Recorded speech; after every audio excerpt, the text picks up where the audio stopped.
Assalamualaikum warahmatullahi wabarakatuh. Ini ada yang lagi rame ya masalah Ustadz Somad dan Ustadz Dzulqarnain. Kita lihat dulu. Wa yabqa wajhu rabbika dzul jalali wal ikram. Semuanya binasa, yang kekal hanya wajahnya. Gimana memahami ayat itu kalau tak ditahwil? Semuanya binasa, yang tinggal wajahnya. Jadi Tuhan itu macam angry bird lah. Maka Imam Bukhari mentakwil kullu man 'alaiha fan wa yabqa wajhu rabbika dzul jalali wal ikram. Makna wa yabqa wajhu itu artinya apa? Wajhu mulkuhu. Wajhu di situ ditakwilkannya mulkuhu. Jadi kalau dikatakan semua yang mentakwil bukan ahlu sunnah, maka Imam Bukhari pun bukan ahlu sunnah. Ada orang yang aneh-aneh belakangan ini. Dia berdusta atas nama para salaf. Dia katakan bahwa para salaf itu katanya mentakwil. Apa buktinya? Al-Bukhari di dalam sahihnya ketika menjelaskan tentang ayat wa yabqa wajhu rabbika dzul jalali wal ikram, ini dia salah baca ya, salah informasi lagi. Al-Bukhari sebenarnya bukan sebut ayat ini, ayat lain yang disebut oleh Al-Bukhari. Ya, kullu syai'in halikun illa wajha. Ayat di akhir surah Al-Qasas. Segala sesuatu binasa kecuali wajahnya. Itu ayat di surah Al-Qasas. Datang orang ini, dia berkata Al-Bukhari mentakwil ayat ini. Di dalam sahihnya Al-Bukhari berkata illa mulkahu. Itu bahasa dia ya, illa mulkahu, kalimat dia. Jadi takwil, Al-Bukhari mentakwil wajah dengan kekuasaan. Berarti Al-Bukhari mentakwil. Nah, ini dusta ya atas nama para ulama. Al-Bukhari tidak mentakwil. Kerusakan orang ini dari mana? Dia salah baca. Perlu diajar bahasa Arab sedikit supaya mengerti cara baca yang benar. Ini kalau mau serius sama saya bisa kita kaji. Ini tesis S2 saya. Hampir 300 halaman. Pakai bahasa Arab, bukan Arab Melayu, bahasa Arab asli. Disidangkan di depan orang Arab. Jadi kalian yang mau serius-serius datanglah kalau mau serius. Apa benar? Siapa yang benar masalah? Apa benar yang dikatakan Ustadz Somad yaitu illa mulkahu, atau Ustadz Dzulqarnain illa malikahu? Kalau di sini jelas ya, kalau kita ngaji. Iya. Dan sekarang ini Masya Allah ya, ada identitas alim baru muncul di masa sekarang. Ya, ciri seorang alim, dia viral di internet. Nah, itu baru muncul itu. Ya, di masa kini, gara-gara viral menjadi alim.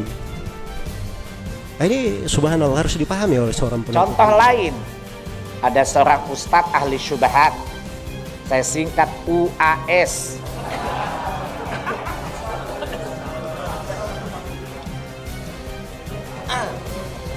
Cuma bisa melucu saja, melawat di sana sini. Ya.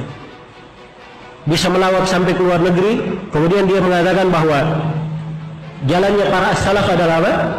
Ada beberapa komen di YouTube saya baca, YouTube sama Instagram sama Facebook, ditulisnya di situ, jangan dengarkan Ustadz pelawak. Jangan dengarkan Ustadz pelawak.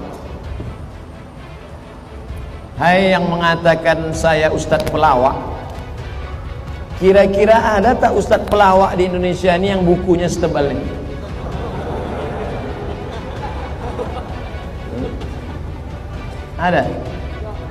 Ada situ komen dari orang Indonesia. Dia belum layak untuk ke sana. Jelas ya? Nah, inilah diantara fitnah di masa sekarang ini. Sedikit-sedikit ada suatu harus tanggapi, ambil kamera, pasang, dia sikapi tentang suatu. Belum tentu dia layak berbicara tentang suatu itu. Nah, ini menyebabkan masalah-masalah. Karena itu seorang harus tahu kadar dirinya. Bahwa menolong agama Allah, intan surullah, kalau kau tolong agama Allah, yang surkum, dia akan menolong kamu. Gara-gara ceramah inilah orang yang mendengar itu. Ini sekarang banyak orang dengar ceramah saya ini bukan mau mencari petunjuk hidayah. Kamu kira-kira kapan dia terselip? Kapan dia tersalah? 1000 orang tes Indonesia ini. Hai orang-orang yang mendengar ceramah mau mencari-cari kesalahanku, 1000 orang tes se-Indonesia ini, yang dipilih Al-Azhar 100 orang ini deh. Raja Muhammad V punya anak namanya Hasan II. Hasan II Raja Maroko membuat sekolah namanya Darul Hadis. Yang bisa masuk ke Darul Hadis itu setahun cuma 20 orang.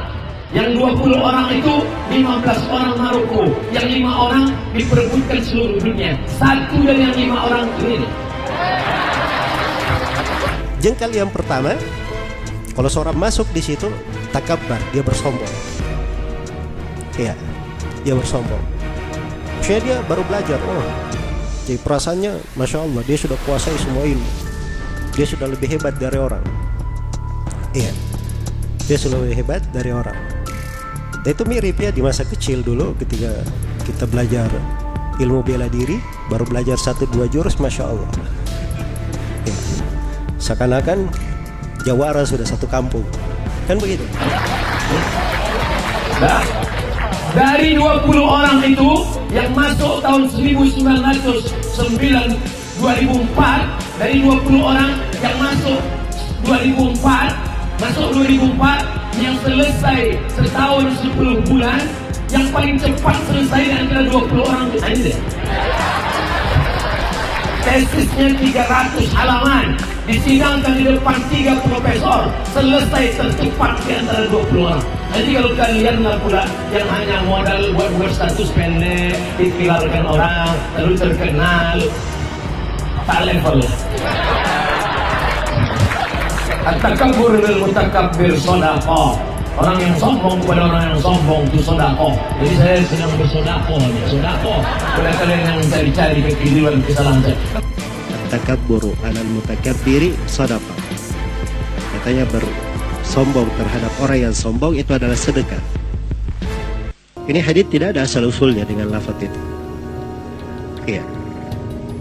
Kalaupun ada, itu hadits yang batil, tidak diterima. Apa maksudnya sombong pada orang yang sombong adalah sedekah? Itu ucapan Imam Syafi'i.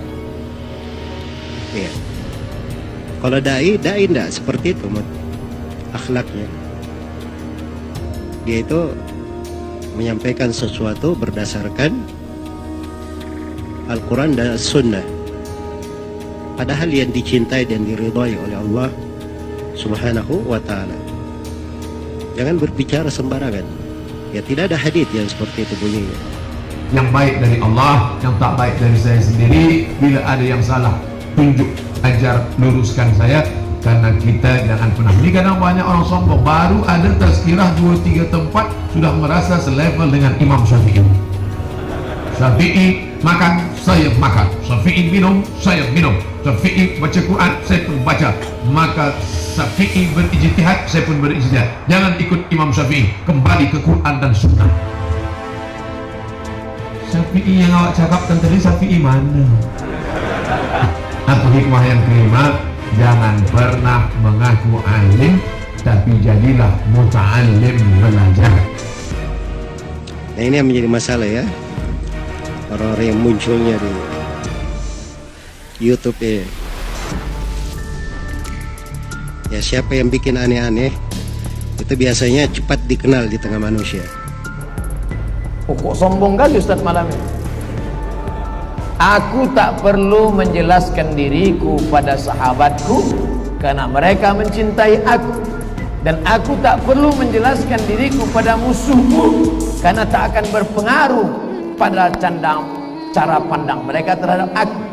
Tapi aku perlu bercerita supaya anak cucu tahu. Jangan sampai nanti ada orang ngejek anak cucu saya, atuk kau pelawak.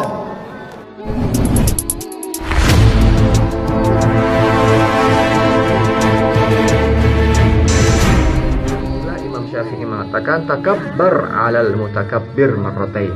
Imam Syafi'i mengatakan sombonglah kepada orang yang sombong. Sombonglah kepada orang yang sombong. Beliau mengulanginya sebanyak 2 kali. Wa an Abi Hanifah rahimahullahu taala, dari Abu Hanifah semoga Allah merahmatinya, azlamul zalimina, orang yang paling zalim adalah man tawadha'a liman la yaltafitu ilaihi, adalah orang yang merendahkan diri kepada orang yang tidak menengok kepadanya sedikit pun. Maka dari sini kita mengetahui bahwasanya apa yang disampaikan oleh Ustadz Abdul Somad itu maknanya benar, bahwa sombong kepada orang yang sombong adalah takwil dalam Al-Quran Atau di situ pembahasan ayat kullu syai'in halikun illa wajhah. Ya, ini sebelum kita menuju pembahasan, kita harus mengerti takwil itu apa dulu. Saya ambil dari ini kitab Jamul Jawame' ya. Langsung, yaitu kan definisinya singkat, yaitu wa ta'wil huwa atau wa ta'wilu hamlu dhahir alal muhtamal al marjuh, yaitu ta'wil adalah mengarahkan makna dhahir menuju makna yang kemungkinan tapi disertai sebuah dalil. Ya, tadi masalah wajib wajhu rabbika dengan kullu syai'in halikun illa wajhah, menurut Ustadz Abdul Somad yaitu wajhah itu dalam Sahih Bukhari ditakwil menjadi mulka. Jadi kalau wajah secara zahir maknanya ya wajah, tapi makna kemungkinan lain adalah apa? Kekuasaan atau mulkahu, kekuasaan atau kerajaan Allah.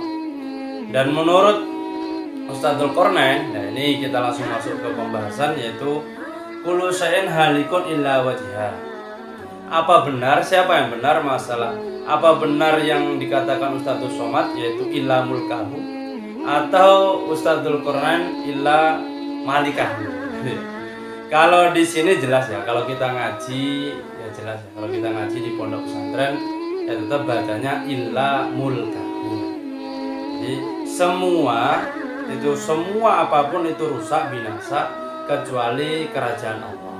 Jadi illa wajhahu, kecuali kerajaan Allah. Hu-nya itu kepada Allah, baliknya kepada Allah. Jika ditakwil illa malikahu, pemilik Allah, gitu loh. Nah itu Ustadzul Qarnain itu mau mengajari bahasa, malah dia sendiri nggak paham bahasa. Nah, jadi dalam Sahih Bukhari benar bahwa beliau mentakwil. Jadi illa wajhahu itu adalah illa mulkahu. Walaupun dibaca illa malikahu atau pemilik wajah, itu tetap itu namanya takwil. Karena apa? Mengarahkan makna yang dohir menuju makna yang lain dengan alasan dalil bahwa tadi itu bahwa Allah itu mukhalafatul lil hadis. Itu. Nah, di dalam Sahih Bukhari, dalam sarahnya juga Fathul Bari, itu malah banyak takwilnya. Ada yang ditakwili illa jalalahu, itu keagungan Allah. Adapun dalam Quran itu ada takwil atau tidak, ya mesti ada takwil. Kayak ayat wa man kana fi hadhi a'ma fahuwa fil akhirati a'ma. Jika tidak ditakwil malah bahaya. Masa artinya gini, wa man kana fi hadhi a'ma. Siapapun orang yang di dunia itu buta, maka di akhirat maka buta. Nanti buta lagi. Kan bahaya, kan kasihan. Nah, maka harus ditakwil, yaitu hamlu dhahir alal muhtamal al marjuh, ke makna yang lain. Itu maksudnya apa? Buta hatinya, tidak mau beriman. Jadi siapa orang yang di dunia itu buta, maksudnya buta hatinya tidak beriman, maka di akhirat akan buta. Ar-Rahman 'alal 'arsy istawa. Allah duduk, Allah bersemayam di atas arasy. Apa diajarkan orang di masjid-masjid sekarang? Al-istiqrar wal julus. Ditulis dalam kitab. Nanti saya simpan. Katanya makna istiwa itu al-istiqrar wal julus. Jalasa yajlisu julus. Allah duduk di atas kursi. Itu dibantah oleh sifat 20. Mana yang membantahnya? Qiyamuhu binafsihi. Diajarkan di masjid-masjid. Apa kata dia? Yadullah fauqa aydihim. Tangan Allah di atas tangan mereka. Allah bertangan. Yauma yukshafu an saqin. Allah menyingkapkan betisnya. Allah berkaki. Bi'ayunina, dengan mata kami. Allah bermata. Khalaqna bi'aidin, dengan tangan. Allah bertangan. Itu dibantah oleh sifat 20. Mesti ditakwil. Mana yang membantahnya? Mukhalafatuhu lil hawadis. Syekh Abdul Muhsin Abbad, guru besar hadis di Universitas Islam Madinah. Dan ini yang paling moderat, bukan yang ekstrimnya, yang lunak, yang menulis kitab Rifqan Ahlus Sunnah bi Ahlus Sunnah. Apa kata dia? Waktu ditanya orang, Syekh, ya, apakah Mutawalli Sya'rawi itu Ahlus Sunnah? Dijawabnya, laisa min Ahlus Sunnah li'annahu yu'awwil. Mutawalli Sya'rawi tidak ahlus sunnah karena mentakwil. Padahal Asy'ari mentakwil. Ini video ini kalau diupload nanti pasti dipotong, di-cut, dikasih judul Abdul Somad pemecah belah umat. Terserah, saya tak takut. Apa takut? Pak Rektor ada. Selama ini kita kan agak cemas juga, takut nanti diadukannya ke universitas harus ada. Ya, saya tak takut. Kullu man 'alaiha fan, semuanya binasa. Wa yabqa wajhu rabbika dzul jalali wal ikram, semuanya binasa, yang kekal hanya wajahnya. Gimana memahami ayat itu kalau tak ditahwil? Semuanya binasa, yang tinggal wajahnya. Jadi Tuhan itu macam Angry Bird lah. Maka Imam Bukhari mentakwil kullu man 'alaiha fan wa yabqa wajhu rabbika dzul jalali wal ikram. Makna wa yabqa wajhu itu artinya apa? Wajhu mulkuhu. Wajhu di situ ditakwilkannya mulkuhu. Jadi kalau dikatakan semua yang mentakwil bukan ahlu sunnah, maka Imam Bukhari pun bukan ahlu sunnah.